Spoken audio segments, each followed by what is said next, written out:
किसी ने बड़े कमाल की बात कही है कि इस दुनिया में घूमने के लिए बहुत सारे सुंदर स्थान हैं, लेकिन सबसे सुंदर स्थान है आंखें बंद करके अपने भीतर देखना। एक बहुत ही छोटी सी कहानी एक बड़े अमीर बिजनेसमैन की, जिसने बहुत सारा पैसा कमा लिया था, लेकिन अब उसे समझ नहीं आ रहा था कि असली शांति मिलेगी कहां। जब जीवन में आप सब कुछ अचीव कर लेते हैं तो अंदर से खालीपन लगने लगता है। तब आपको समझ में आता है कि बहुत कुछ है जो मुझसे छूट गया। उस अमीर आदमी को बेचैनी रहती थी। उसे किसी ने बताया कि एक महाराज हैं, शहर के बाहर एक आश्रम है, वो बहुत सारी सिद्धियां जानते हैं, तुम्हारी समस्या का समाधान बताएंगे। अमीर आदमी पहुंच गया आश्रम में। कुछ दिन तक तो उसे उन गुरु महाराज के दर्शन ही नहीं मिले। फिर किसी ने उन्हें बताया कि आपको थोड़ा तपस्या करना होगा, थोड़ा सा आपको आश्रम के जो नियम है उनको फॉलो करना होगा, आप अपने हिसाब से उठते हैं, सोते हैं, जागते हैं। तो 2-3 दिन और उसने उस आश्रम के नियमों में खुद को ढाला और फाइनली उसे दर्शन करने का, सवाल पूछने का मौका मिला।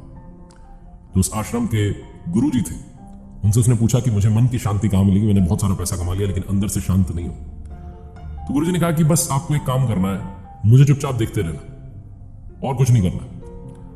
तो सेठ ने, वो जो बड़ा बिजनेसमैन था, उसने कहा ठीक है। पहला दिन उस परीक्षा का, या जो गुरुजी ने कहा था उस काम का शुरू हुआ। वो गुरु महाराज जो थे उस आश्रम के बीच में कुटिया में रहते थे। उस अमीर बिजनेसमैन से कहा कि आप बाहर बैठ जाइए। गर्मी के दिन थे, दोपहरी थी, तेज धूप थी। वो धूप में बैठा रहा और वो गुरुजी अंदर जाकर के कुटिया में आराम करने लगे। पूरा दिन बीत गया। उसे तो लगा शायद शाम में कुछ बताएंगे, कुछ बताएंगे। दूसरा दिन था, फिर से वो पहुंचा, उनके दर्शन किए, उनसे वही सवाल रखा। उन्होंने कहा बस बता दिया, तो मैं चुपचाप जो कर रहा हूं देखते रहो। आज उस अमीर बिजनेसमैन को छाया में बैठने का मौका तो दिया, लेकिन उसे खाने के लिए कुछ नहीं दिया।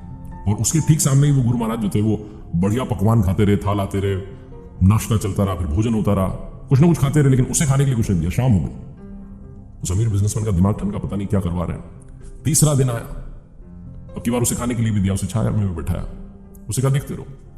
उसी के ठीक सामने गुरु महाराज जो थे वो ध्यान में बैठ गए और बैठे रहे 3-4 घंटों तक। शाम हो गई, उसे कुछ नहीं कहा।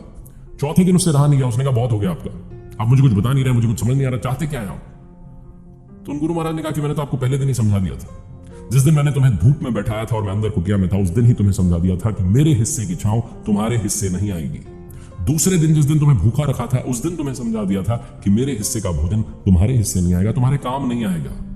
तीसरे दिन तुम्हें समझाया कि मेरे हिस्से का ध्यान, मेरे हिस्से का योग तुम्हारे काम नहीं आएगा, कोशिश तो तुम्हें ही करनी होगी। अगर तुम वाकई में मन की शांति चाहते हो तो अपने भीतर झांकना शुरू करो, ध्यान करना शुरू करो। किसी और से तुम्हें मन की शांति मिल जाए ये संभव ही नहीं है। ये छोटी सी कहानी सिखाती है कि लाइफ में परेशानी चाहे जो हो, दुनिया में कोई भी आपको उसका सोल्यूशन नहीं दे सकता, बशर्ते आप खुद उसका सोल्यूशन ढूंढना शुरू ना करें। अगर आप जीवन में मन की शांति चाहते हैं, अगर आप जीवन में कुछ पाना चाहते हैं, तो प्रयास आपको करना होगा, कोशिश आपको करनी होगी, अपने अंदर झांकना होगा, अपने आप को ईमानदारी से एनालाइज करना होगा और समझना होगा, जानना होगा कि कमियां कहां हैं, उन कमियों पर काम करना होगा।